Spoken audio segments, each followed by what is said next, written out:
All right, hello everyone. The room is packed, so we might as well begin. Thank you all so much for coming out tonight to help us celebrate St. Louis author Edward McPherson for the launch of his newest, highly celebrated book, Look Out, The Delight and Danger of Taking the Long View. Today is the book's birthday, so thank you all so much for coming out. Who brought the cake? Anyone? No? Okay, well, I guess that was my job, and I forgot.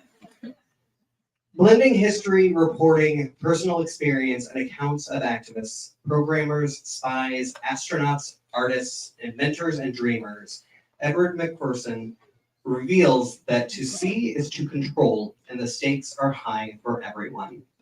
And we'll start with a quick blurb from the incredible Hanif Abdurraqib, author of There's Always This Year.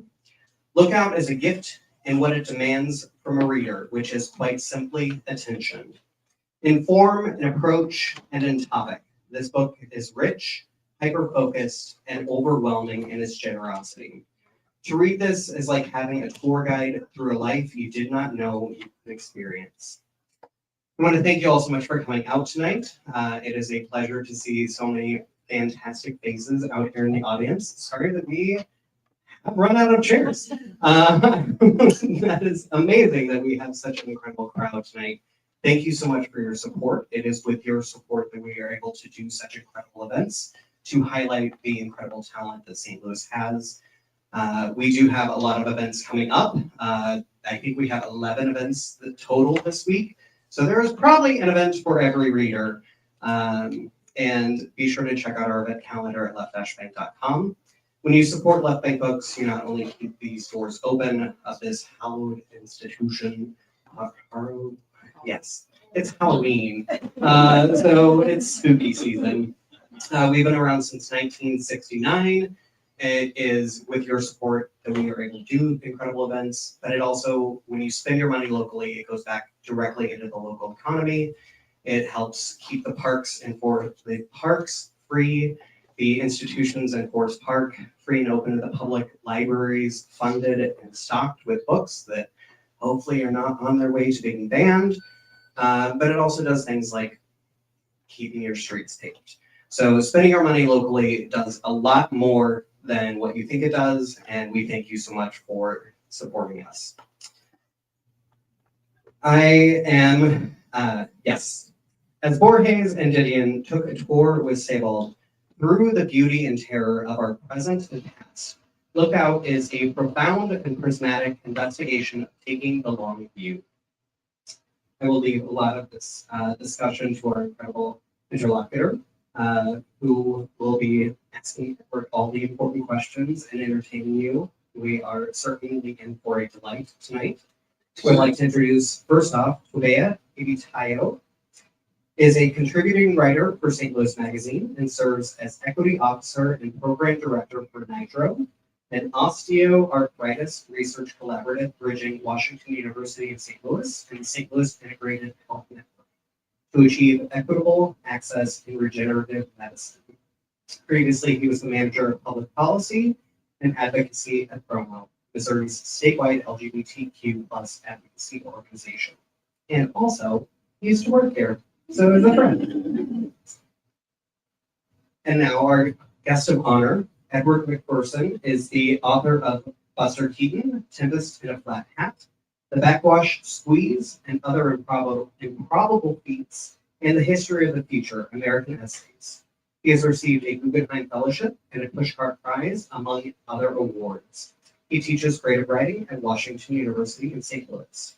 Without further ado, would you please help me in warmly welcoming our incredible guests for this evening.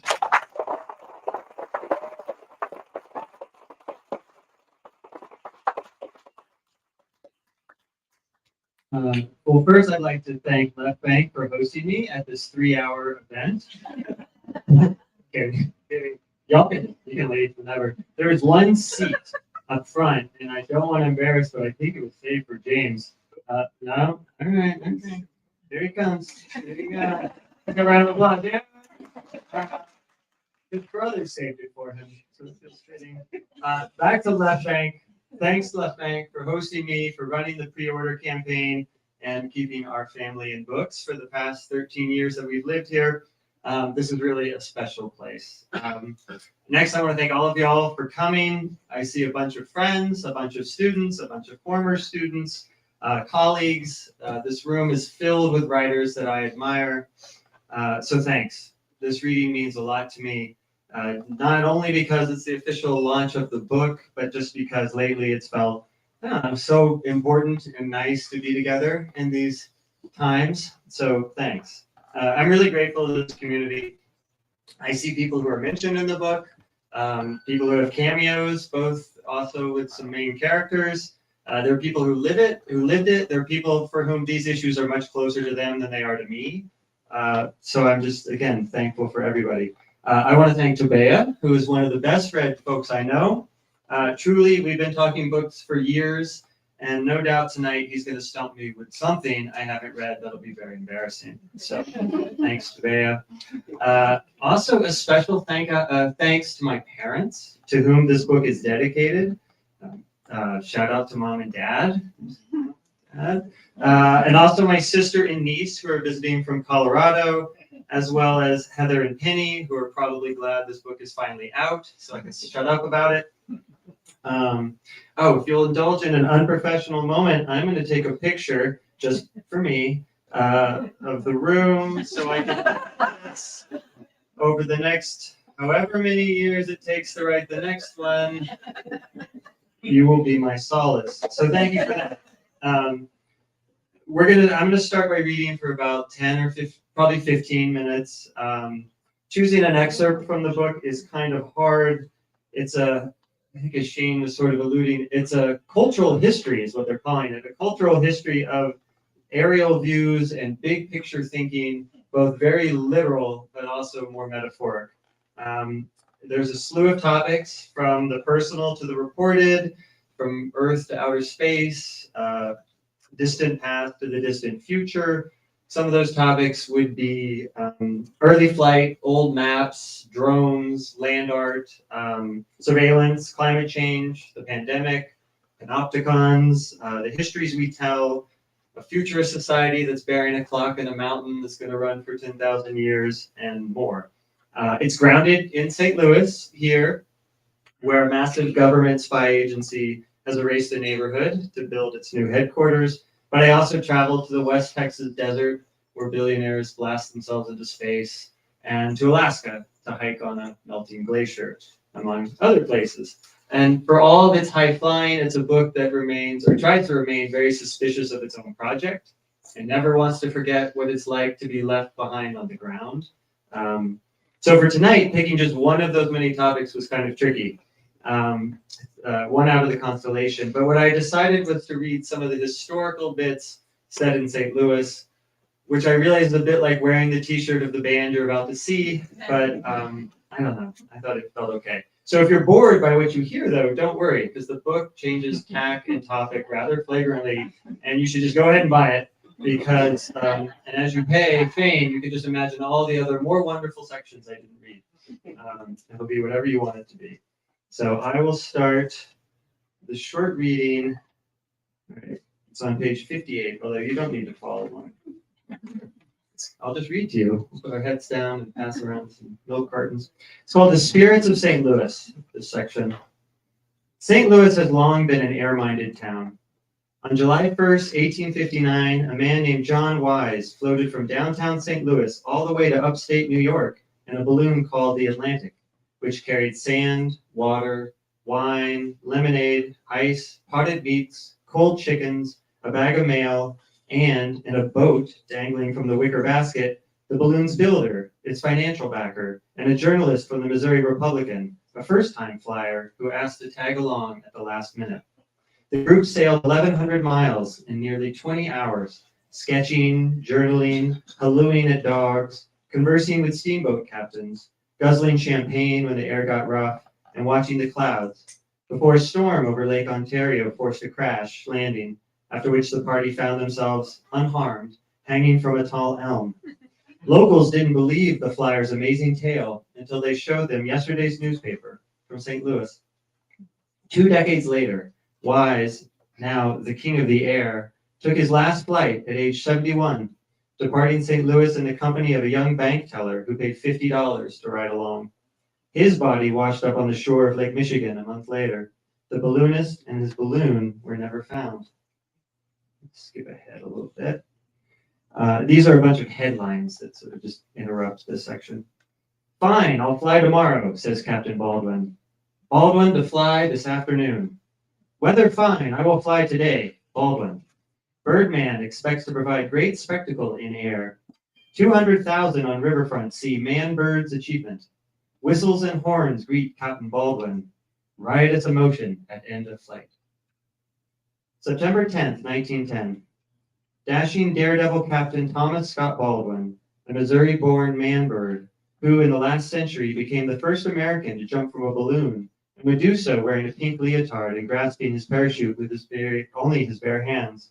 The very one whose biplane Red Devil dazzled them daily on Long Island this summer, has been invited by the Post-Dispatch to fly along the riverfront in exchange for cash prizes. 3 days ago, he arrived in the company of his son, Tom Jr., and wife, Caroline, who is also his business manager. After watching the weather, he set the time for his flight at 5 p.m. today. Flags are to be flown all over the city, from streetcars, City Hall, the Compton Hill Tower, the courthouse, the harbor office, Washington Hotel, and the Post-Dispatch building. I think I just found a typo. Happy birthday. Flags flown all over the city to alert the public, none of whom want to see a white flag. No flight today. Blue means flock to the river. Yesterday, Baldwin told citizens not to fret. I'm going to fly. That's what I came here for. And oh, what a spectacle.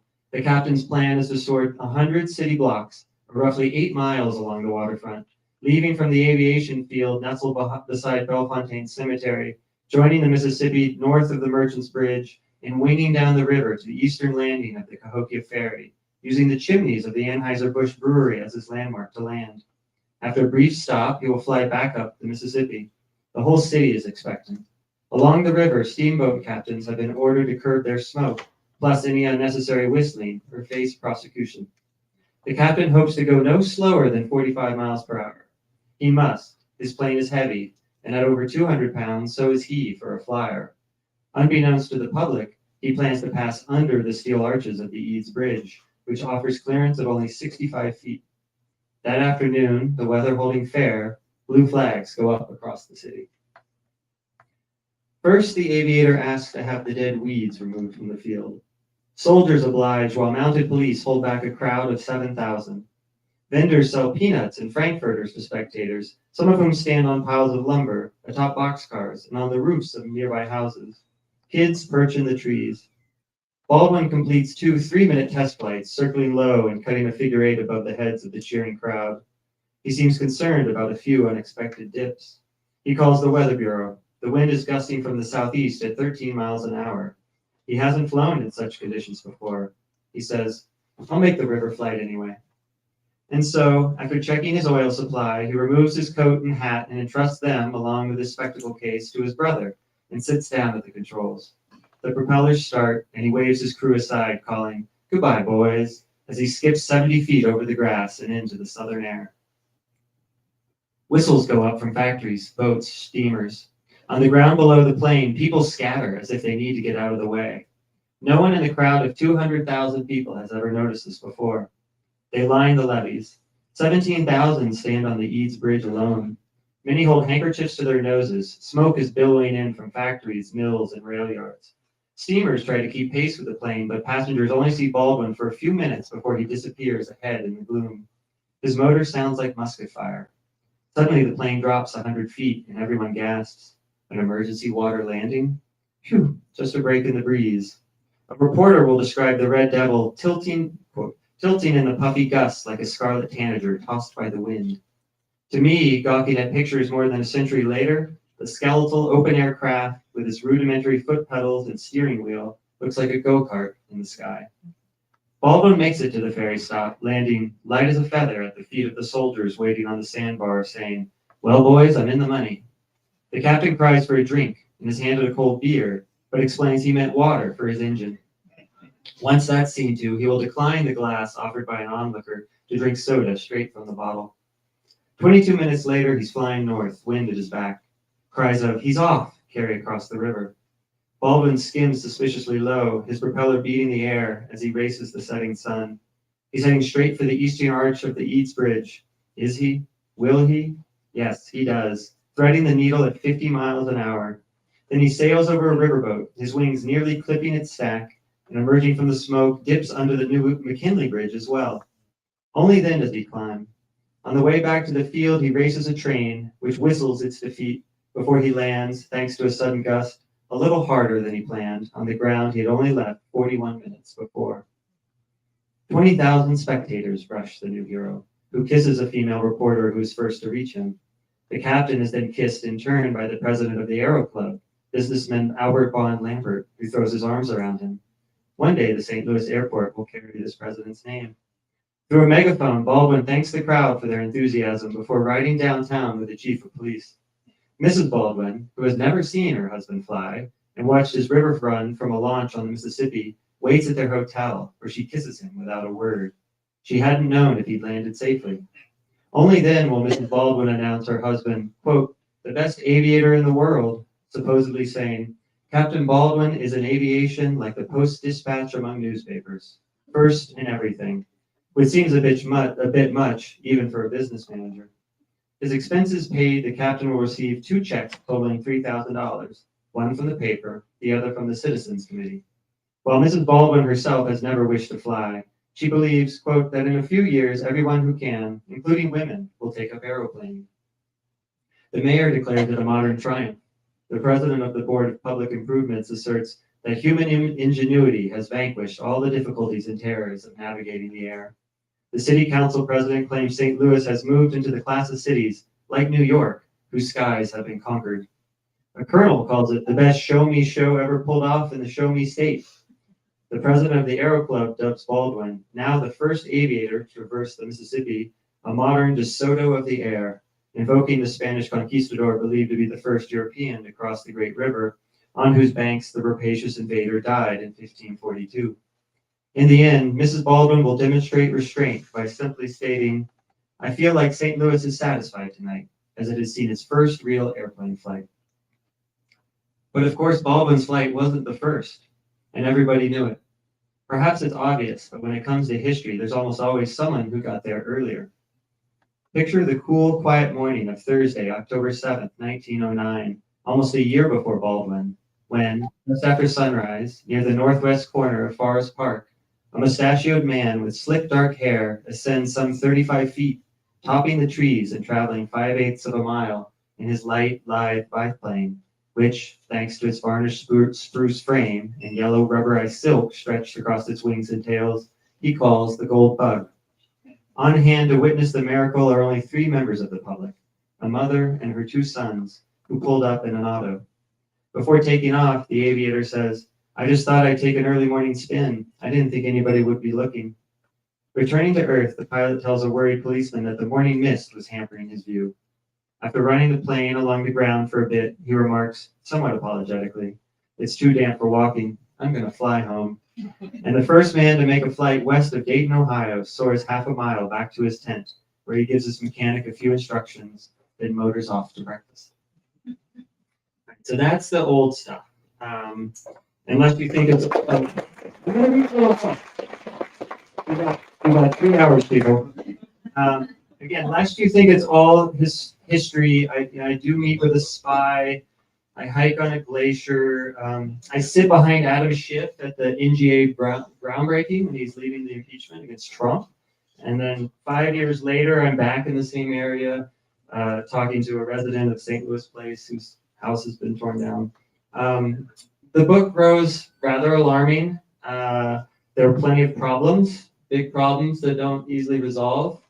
But I thought maybe tonight y'all didn't necessarily need to hear me on those, so I thought I would wrap up with just a little snippet of hope. This section is called Standing in the Shadow. I'm going to take a sip of water.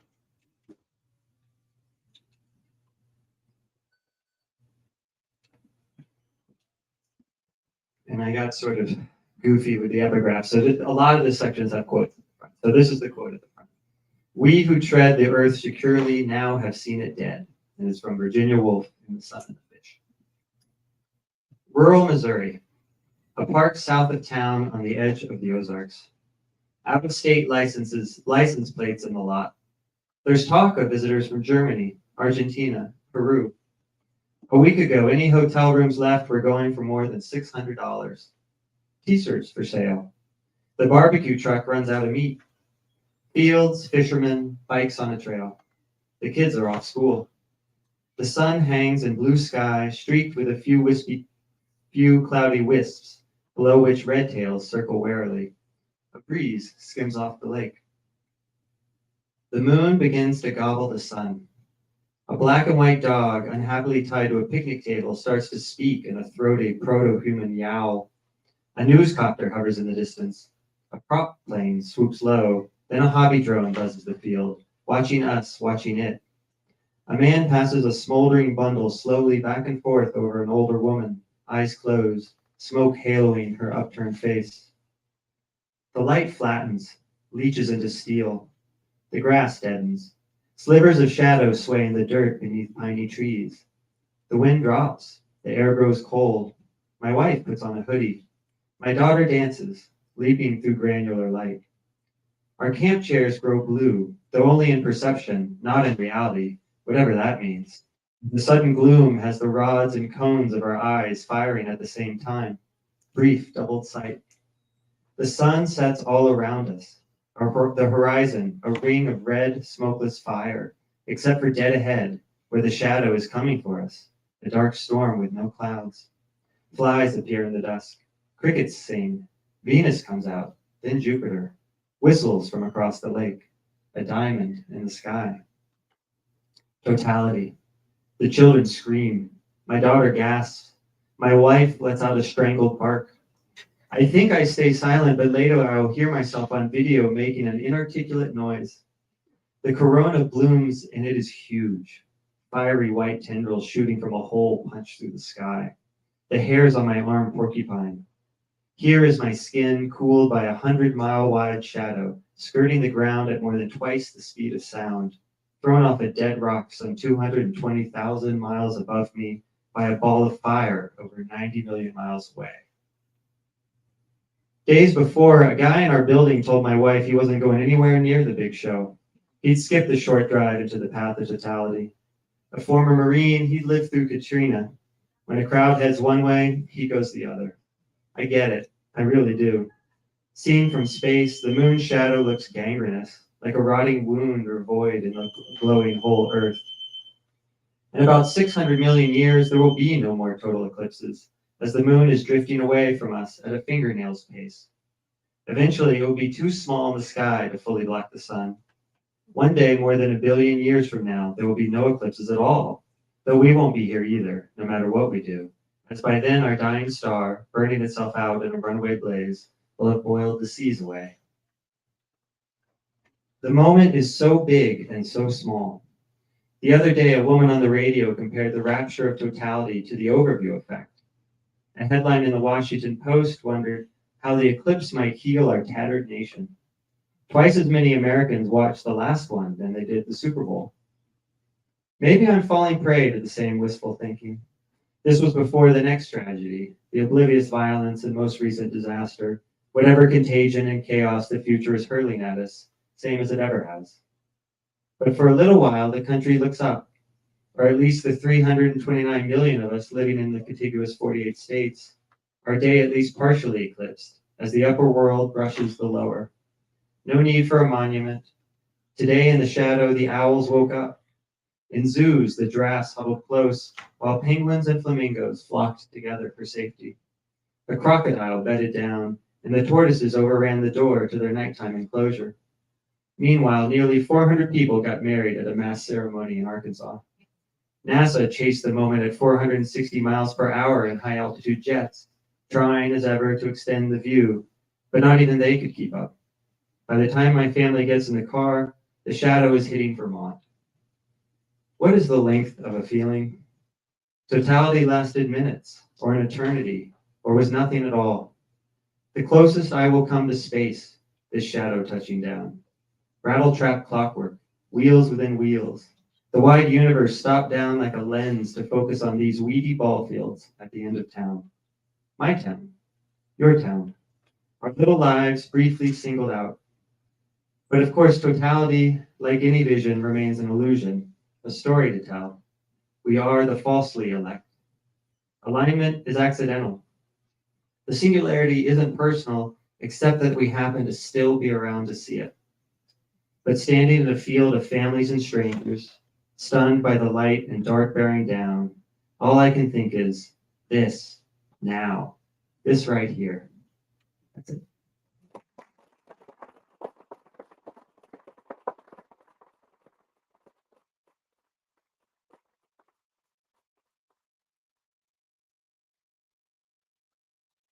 Well, thank you so much, Edward. And as you all just got a sense of there, this is a profoundly inspiring and kaleidoscopic book. Like so much of Edward's work, it's a book that constellates, so to speak, places things in relation, that moves into mystery instead of dissolving it. And I'm just so excited to out in the world. So I'd love to start in Texas. We're both from Texas. Which I think was actually your first point of connection. I was born and raised a couple of hours from Dallas, where you're from, in Come on, tell them the name of the a town. town called Longview. That's why he's here. And one of the fascinating places where you went in the book, you mentioned, was a mountain, a remote part of West Texas, where Jeff Bezos is, however solipsistically, building a massive mechanical clock designed by Danny Hillis to mark time for 10,000 years. Could you talk about that journey a bit? Sure. I mean, it's how much do I tell you? So the book is in three parts. There's like a early stuff, and then the pandemic is the middle, and the book pivots around the pandemic, and it changed a lot during the pandemic. And then there's a now into eternity section at the end. So I heard about this clock. It's called the Clock of the Long Now during the pandemic, when we were all sort of cloistered, and we're all watching whatever. Space and time is deranging in weird ways, I think is an important point for all of us. And I hear about this clock, and it just sounds so dumb and a waste of money, because it was $42 million, which to me is a lot, but I realize it's nothing compared to a blockbuster movie. But I thought, that's just such a waste of money. What could we do with 40? But then, I read more and more, and the clock kept, and this is also when they're all, Blue Origin is blasting billionaires into space, and all the space tourism, and, anyway, Richard Branson's going to space, and they're trying to outdo each other, who went higher, closer to, the Kármán line. But for some reason, the idea of this clock right across the highway from where Blue Origin is launching rockets into space just kept sticking with me. And, a lot of really smart people, built like incredible engineers, were hired, and they've been dreaming of this clock for decades. And Bezos just kind of paid for it, and, had the mountain to bury it in. And they did it. They sort of built it. It's not open for the public yet, but as a thought experiment, it kept, bothering me. And, it's a little star-studded, like Brian Eno designed the bells. So it's kind of Bezos and his fancy friends. But I don't know, something about that felt really interesting. So then I had to go see it, but they wouldn't let me go see it. Because again, it's really hard to get to, and Bezos doesn't like you on his land. But so I couldn't just, and I found it. I used aerial photos to find, this is the road that leads to the clock, and you can kind of map. Because they would release some videos of it, and there was a documentary that flew a drone over it, so I could match the little drilling rig. This is the drilling rig on it. Anyway, so I found where it was, and I wanted to go see it, and so I did.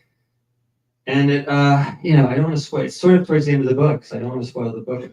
But turns out Bezos is in town, when I'm there, and I talk to some Blue Origin workers, and then I just go stand at the base of the mountain and feel things. But it's a really, again, as much as it was silly, it's kind of like his midlife. This is on, right? The video. It's like a midlife crisis. He's having this moment where he's going to build. It's weirdly phallic. It's going to last 10,000 years. He's worried about his mortality. He's getting remarried. But it's more than that in a weird way. And it was the bothiness of it. And it's supposed to make us think about, will we be here in 10,000 years? And he claims it's about climate change, although there are probably other things you could be doing to help climate change in the meantime. But still, the thought experiment stayed with me. So I still want to see the clock if they'll ever. And I just want to get into that thought experiment a little bit more. Toward the end of that chapter, you raise the question that this timepiece is posed as, are we being good ancestors? Which is no small inquiry. And I also realized that it's a question that was also posed beautifully by Jonas Salk toward the end of his life, the immunologist who invented more or less single-handedly the polio vaccine and helped eradicate that disease. In 1992, writing about how we have so altered the conditions of life on the planet, human and non-human, he reflected, it is relevant and even part of wisdom, not only to ask, are we being good citizens of the world today, but are we being good ancestors? So I guess what I'm curious about is how you wrestle with this species level question and the responsibility of legacy building throughout the book. I thought we agreed on softballs. I don't know, it's a huge question, and I'd love to know what y'all think, of course. But, thinking about, one of the things for me that helps the bottom fall out is like thinking about like the way past and the way future. And it goes both ways. I feel like most of my answers tonight are going to be not or, but and. So thinking about the future, like who's coming after us, is a really great way to motivate us to change the present, obviously. If there's something in the world you love now, then you want it to be the things you love to be around for people who come after you. So that's great. The problem though is, stretching your view out over the horizon too much. It's a way of like flattening the urgency. Any curve can look flat if you zoom out far enough, or any immediate, again, emergency. If you zoom out into space, what's the big deal from one galaxy over? Or it can start to see like, oh, it's just part of a cycle. So again, it's the sort of the doubleness of that, of thinking of the future as a way to slip out of your responsibility for the present. That's not good. But also thinking about the future can make you more active in the present, sort of slam you back into yourself in a way that then you're going to change things. Did I dodge it successfully? Well, yeah, no, it's a beautiful inquiry. And I think, we were talking, Elizabeth Colbert came to Washington Center for the Environment to speak last year, and that is a part of the book, reiterating this idea that the fate of the world is us. And you write, I take this to mean that we are at once making and have already made the future. We must hold two restless, contradictory views. We're doomed, yet we're not so far. To act or think otherwise would betray all of us left on the ground.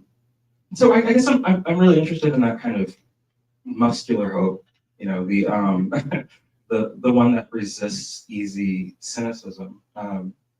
Well, yeah, and I love Elizabeth Colbert's work, and actually I saw a few students, we were talking about her in class today, and she's just someone who's been on the climate beat, which, as y'all know, is a bit of a downer, for decades. And I always was like, how does this woman get up and take a shower and go to a dinner party, when her whole livelihood is reporting on these really depressing things? And I just forgot where I was going with this. What was that question of hope and resisting easy cynicism. So she does go to dinner parties, and she's hilarious, and she's wry and funny, and then she writes another piece and another one. And so, you said muscular hope. I love the quote, which actually Kathleen was the first one to share it with me, from Rebecca Solnit, from her book on hope, and it's also sort of a downer of a book in places, but what she says, and I'm going to paraphrase badly, something like, hope is not a lottery ticket that you get to clutch on the couch and feel lucky.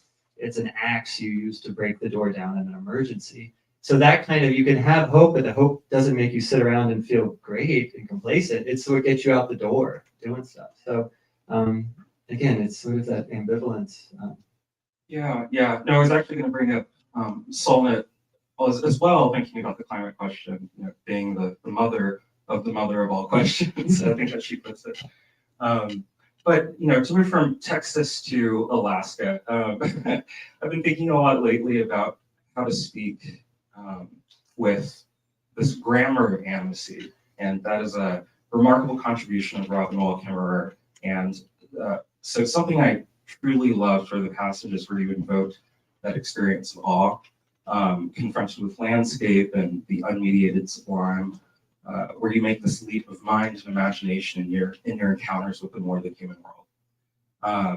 And I recall at one point in your description of the glacier outside Juneau, you write, "Walking the ice that day, I stepped lightly through deep time, full of reverence and dread." And so I suppose my question is, how might this grounding and real experience, or perhaps ground truthing, as you also talk about later in the book, which is simply unavailable at distance, be a starting point for making a new kind of politics, one that privileges that interdependence and interrelatedness? My first dodge will be to move to craft.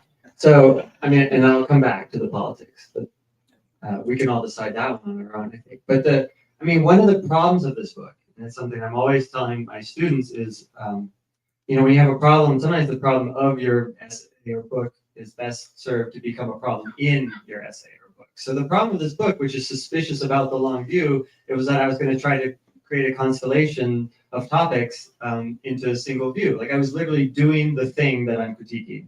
And how do I not fall into the same sort of habits of mind of creating this pattern when I'm like, you should be up real granular, you shouldn't be. And the book does its own sort of long-range reconnaissance. It moves in time, it moves in place, its subject, tone, everything sort of keeps moving in the book. So it's in danger of just doing the same thing it's critiquing. So my not so brilliant answer was just to destabilize it by walking around on the ground when I could, which also then would invest me with a new kind of complicity in my problem. Like I'm going to Alaska, hiking on a weeping glacier the couple of days before they just had these glacial floods that are caused by climate change in a place called Suicide Basin. And it keeps, it keeps happening now every summer. But I'm like, I also flew in on the helicopter, right? I'm just as bad.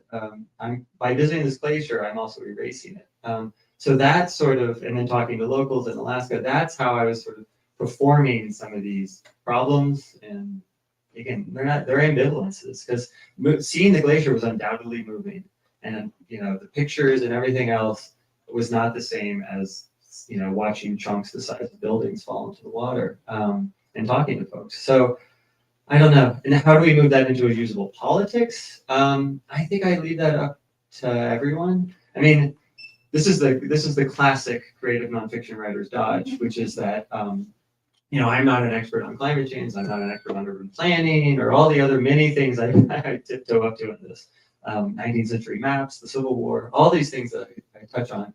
But the idea is if I can sort of supplant easy questions, the ones I came with better questions, and leave a reader thinking and feeling and maybe having smarter things they want to ask somebody, and then they go, it's up to them to figure it out. That's enough for me. I can sleep at night. But I think I'm just wary about, so I do sort of come down on what I want to do is see the world in the stereoscope, both really close and really far. That's the sort of spoiler to the book. It's an unstable stereoscope that I'm trying to perform. But that's just for me. Like, if one of the messages of the book too is beware any stranger who comes to town selling you a map, which happens over and over in the 19th century and even in the 20th century here in St. Louis. People come to town with a map. They're a fast talking huckster. And what is a book if not a map? So I am doing the same thing again. So y'all decide on your own where we go next. Well, maybe let's go to St. Louis and turn our attention to the National Geospatial Intelligence Agency. Another one of the great gifts of this book is how you help us recognize power operating through the language of rationality.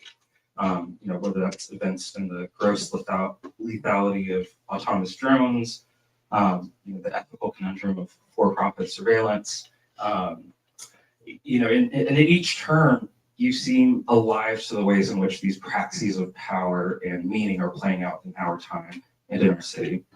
Can you talk a little bit about how community members you spoke to in St. Louis neighborhoods like St. Louis Place and Broadway Park have resisted the encroachment of this power, especially in light of the NGA having just opened its new 97-acre campus? Yeah, I mean, that was just a couple weeks ago.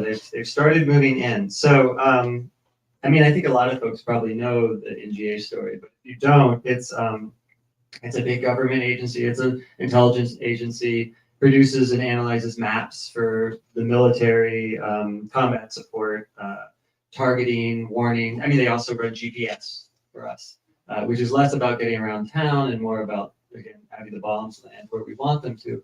But they're sort of an amalgamation of a bunch of like satellite analyzing agencies and map making agencies going all the way back. And they also mapped, they helped the Apollo astronauts land on the moon.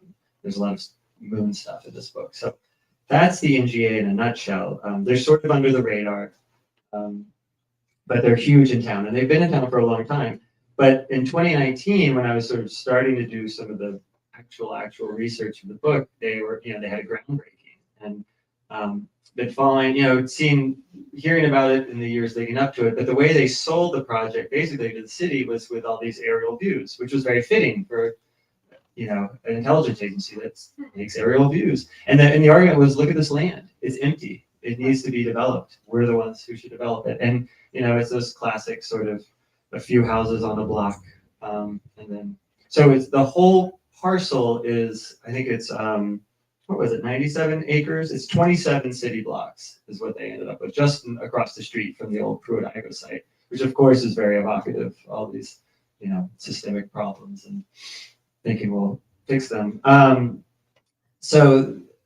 Anyway, so you talk to, but then there's also this leading up to the demolition of this neighborhood, vocal opposition from tons of folks, and saying like, we're here and there's a lot of good going on here. There's roughly 200 people there living in this historically Black neighborhood, and they didn't want to move.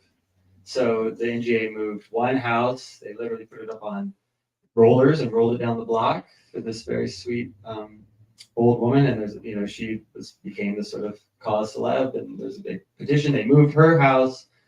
I forget how much it cost, $500,000 to move her house, and then tore down everyone else's. So there are other people who said, "Oh, I'll move my house too." So, but all the arguments was, we're going to develop it. We're going to develop this land. It's empty. It needs to be called in. And then of course, that's not true. And they would, someone else, wasn't me, did the math and said, this is a denser populated area than the suburb of Ladue. But what you call empty, So they tore it down, and then I go to the groundbreaking, and it's kind of eerie. And anyway, and then on the other side, I sit down after it's all finished, and I talk to the woman who wanted her house moved but didn't get it moved. I don't have much of the book to give away. She's mad. She's wonderful, and she's also hopeful. She's been in the fight since day one, and she's a huge community organizer. She's just amazing. Her name is Sheila. Yeah. I guess before we turn to audience questions, I am, still curious on this line of thought. There are so many pipelines now that are being embedded and expanded in the St. Louis education and civic ecosystem to train young people and high schoolers in geospatial intelligence. I'm thinking of one of your central interlocutors, Bill Cagnano, Who's like the head of it for St. Louis. Yeah, you described he was at a Doorways event last summer. It's the organization down the street from the NGA on Jefferson that provides housing for people living with HIV. Someone from the NGA came to your daughter's school for an assembly. Could you talk a little bit about that too? I mean, so geospatial intelligence is beyond defense applications is a huge business in St. Louis, and the city is really doubling down on geospatial intelligence. And it's not all bad. Satellite pictures, they help us track and fight forest fires. They help in disaster recovery. They let us do geospatial intelligence, lets us do science in inhospitable places. I mean, part of the like stark proof of climate change are these pictures from above showing rivers drying up, everything, coastlines eroding, forests burning. So it's not all bad. But yeah, the NGA, the problem is that it's, that comes with the mastery of seeing from above is that you think, I mean, the quick slip from God site to bomb site, immediately once we get up there, we think we know everything, we start raining down bombs. I mean, the first illustration of a kite, I'm looking at a medievalist as I say this, I'm getting nervous. In the West, the first illustration of a kite is a medieval manuscript from the 1300s, and it shows three knights kind of jauntily standing outside of a walled city, and they're flying a kite over the wall of the city. And, knights flying a kite, except from the kite dangles a wicked-looking fireball. It's the first time we draw a kite, it's attached to a bomb. So, where am I going with this? Anyway, and the problem is it's not perfect, but we think it's perfect, or we think we can see more from above, and we can't because you need the ground truthing is a big part of the book, and the problem now too is describe that ground truthing for those who might not be familiar with it. I mean, it's basically the aerial view has to be checked on the ground. My favorite anecdote, and now we're just spinning wildly, is these Apollo astronauts, Apollo 14 on the moon. They land on the moon, yay, with these beautiful maps, many made in St. Louis, and they're just, they're perfect. They're really good aerial maps of where they are. They know exactly where they are. They land. It's a really good landing. It's where they wanted to land, and they're about to take the longest hike on the moon, and they're going to be out for like a while. And they're going to hike to this thing called Cone Crater, and they're going to do some geology in Cone Crater, and it's only 3/4 of a mile, and they have a map. And the map is in the book. It's one of my favorite maps in the book. It's towards the back. I'll show it to you because I actually put it up in my office. It's on page, who wrote this thing? On page 242-ish. But it's like, if you can see it, it's a big crater, right? You see the crater on the upper thing? They hike, and they can't find it. And because they didn't know it was uphill, and the lunar landscape's different than they thought. There's no atmospheric perspective because of the lack of air. So distances are really tricky. And the tapes are amazing. They're like arguing over, is this rock, or this rock, that rock? And they never get to Cone Crater. And NASA is telling them, just stop where you are and call it the rim. And the guys are mad. These astronauts are like, no, we came really far to go to Cone Crater. And then they have to turn around because they've been hiking too long and they're getting too tired. So they trek back through the moon dust, back to where they are, fly up. Well, then one of them hits a golf ball, but whatever. And then he's probably because he's mad. And then they get in the thing, fly all the way home. And then this is the map where they trace their path because you can see it. You can see their footsteps. You see exactly how close they got. And they got within 50 feet of the rim. And then turned around. And they had no idea. They just like over the next little bookshelf was the rim. They came out. So that's ground truthing. Like they don't have. So the problem with aerial pictures is that there's so much. A good satellite analyst can determine whether something is a tank or not with like 84% accuracy. And this is like a trained person who this is their job. The problem is it's now getting all tricked out with AI. And AI, the Pentagon's main AI program can do it at about 60% to determine a tank or a tree. And then if it's snowing, then that drops down to 30%. So again, we tend to think the lung is safe. It's safer, but it's really not. For whom is it safer? It's certainly not if your tree is getting mistaken for a tank. I hear there's a new position at the NGA called the Chief of Responsible Artificial Intelligence. We're really hoping for that. I'm rooting for them. Well, this has been really wonderful. I'll just leave it with something you said in the book as well. Not every long view must lead us astray. And with that, I think we can give Edward a round of applause, and we'll.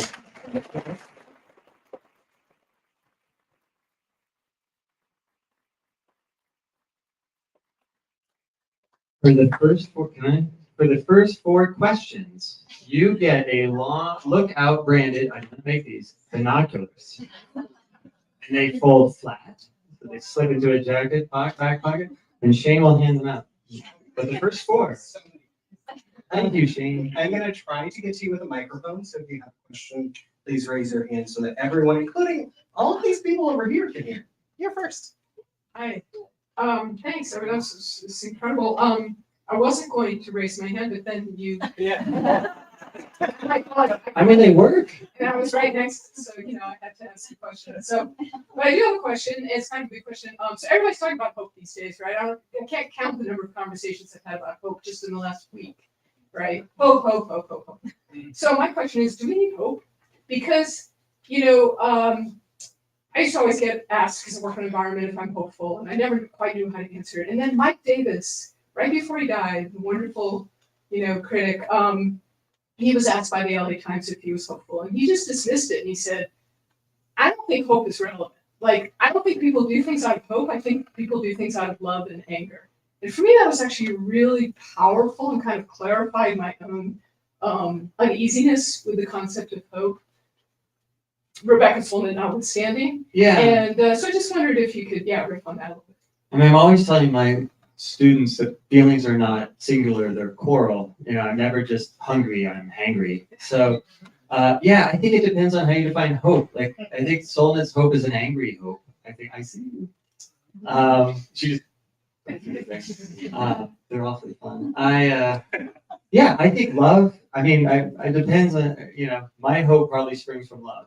And, I think you need something to propel you out. And I don't think we need anything else. Defeatism is what lets those in power get their way, or we don't need any other ways to dodge our own responsibility for this mess we've made. So, but when I think about the long view, again, it's not all bad. I was worried the book was just going to be aerial view is bad, ground view good. This sort of easy binary, which was where I started, obviously. But what for me, one of the things about these views is that it's a kind of replenishing. It's like what feeds hope and love for me sometimes. And, not literally dropping bombs on people, but the idea anything that's gonna I'm a sucker for the sublime. Anything that's gonna sort of drop me out of myself or make the bottom drop out of my day, my sort of mouth breathing normal existence is exciting for me. You can't live there. You can't live in that place of fear and wonder. But then I come back into my shoes and I don't know, I feel like I'm sort of replenished in a way. So I think that's maybe a kind of hope or hopeful. I don't know, but I agree. Love, I'll take love and anger too. Whatever gets you through. Oh. What's the biggest obstacle you ran into while you were writing this book? It's a great question. I don't know. I think if you'd asked me it when I was writing it, I would have said the pandemic. Because I started it and I think I had an idea of where I wanted to go, and then I couldn't go anywhere. And the book changed so much during the pandemic, but I think that's when I kind of figured out what I was doing. So the way the social distance was expanding and doing this sort of time dilation and space dilation for me was ended up being really important to the book. And there's a lot more on the pandemic, and I'm looking at all these wonderful people in this room who got me through the pandemic when we're all alone together. But a lot of that actually got pulled out at the end. It's sort of a leaner section. So I don't know. It was the thing I had to struggle over because I didn't write for a couple of years. Like most people, the teaching and the home life just took all the time in brain space. So I didn't write at all during the pandemic, but I took notes. So I think if you'd asked me then, I was like, oh, this book's dead. But then it wasn't. I hope this isn't too repetitive now that you kind of mentioned the pandemic, but I'm curious what, before the pandemic, and you said the book kind of changed shape, how you saw it kind of unfolding or how it ended up differently than you originally saw it. Yeah, I think I just, like most of the things I write, it starts with just curiosity and obsession. So I was doing a ton of research about early flight in St. Louis. And that's, I was just reading old newspapers and doing that. The NGA stuff was happening. So I surprisingly, they let me go to the groundbreaking and sit at the front. And then I also went flying with a drone photographer in the Wells Goodfellow neighborhood. And so that was what I was sort of doing. I didn't know where it was going. I usually don't know where it's going. But I think I probably thought I knew what some of the subjects were, and boy, was I wrong. So, I don't want to, again, we're out of time, but the pandemic was so strange because suddenly everyone was Zooming. And there were rhymes there with drone piloting. in weird ways. And any sort of technology that pretends to break down space and time, it's a pretense. Like what I love about Zoom, this thing that we just now ubiquitous, is that it's named for an optical effect. Like you don't actually approach any closer. It's just a trick of the lens. It's not anyway. So that sort of derangement was part of it. And that also tied another big theme in the book, I know you want to go to that, is how little history becomes big history. And so, we were living through plenty of history. No one was asking for more history to live through. But suddenly we had this other thing to try to wrestle with and to make sense of and to step back from and tell a story about when the story was still right here in people's faces in 2012 and in 2025. So I didn't see any of that coming. All right, I got one more. All right, who's gonna fight for it? Okay. We'll still get your question. Okay.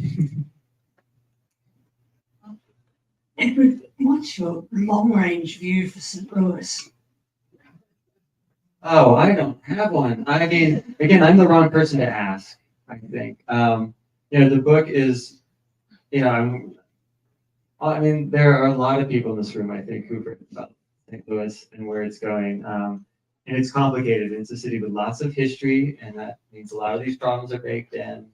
I don't have a long range plan, but maybe we can figure it out together. I know that sounds so cheesy and easy, but I do remain hopeful. I mean, even, the NGA opened and, there wasn't the development in the area that people hoped, but there are still residents in that area who are saying, well, maybe they will leave the big compound and come have lunch in the neighborhood, and it will change, and maybe there will be some new development. And they've actually used eminent domain, the locals, on the sort of greedy developer from the suburbs who is responsible for a lot of this problem. So I don't know. I don't have a plan. Sorry. Hi. You were talking about writing when something is right here. And I was curious if you felt a different sense of responsibility, liability,